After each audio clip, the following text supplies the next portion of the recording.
Mestia sits 1,500 meters up in the Caucasus Mountains of Georgia. Here are 19 things you can do there when the weather's cold. Let's start with taking a banya. Well, the water was actually so hot it made me uncomfortable. This is Papas Qel Banya. It's tucked away with its outdoor hot tub. It's got a super cute log cabin, and inside you can drink tea. There's even a cold plunge if you're insane. A sauna, or even better, sit on the deck. Why not go and learn about how to cook like a local? Svenati is known for its unique spices and recipes, and the best way to learn and the best ones to eat have been made by somebody that lives there. Follow that up with Chacha, the Georgian version of grappa, because Chacha is always good, particularly when it's cold. Enjoy a meal at a local home because it's the best way to get a feel for what a region's like.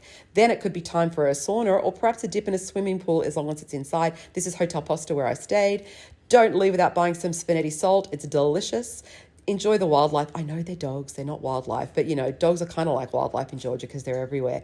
But around Svenati, you also get a lot of cows who are very cute, very picturesque against the snow, and they don't move as fast and get in your way as much as the dogs. Why not see how to make a Svan hat? This is the local hat. This woman has made over 1,000. It's a felt hat. It's a 3-day process to make this guy.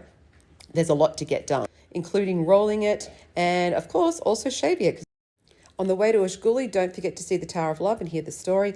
It's always time for Georgian dancing, particularly when it's cold outside. This was actually our guide. This just happens every night in Georgia.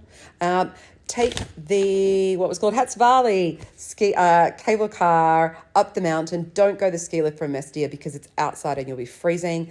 The cable car will get you up there. You can also go skiing if you're so inclined. Why not take a snowy walk around beautiful Mestia? You'll see the famous chimneys. It's a great way to get a sense of the town.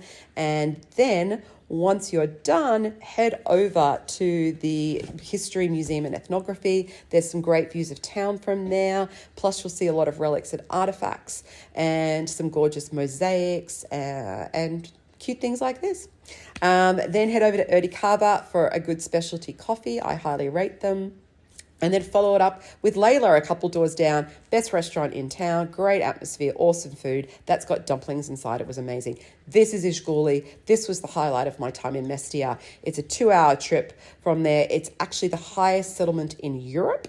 The settlement's got to have a hospital and other things. There's actually 5 little towns, but this is St. Mary's Church. And this to me was the best part of what we got to see, mostly because it had this view. Like, wow, it was absolutely stunning. So you want to save this for your projected best weather day.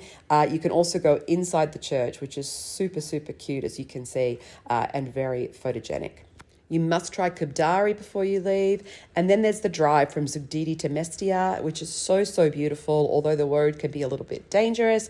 And don't leave without getting photos of Mestia in the blue hour, because the white of the snow against the blue just looks lovely.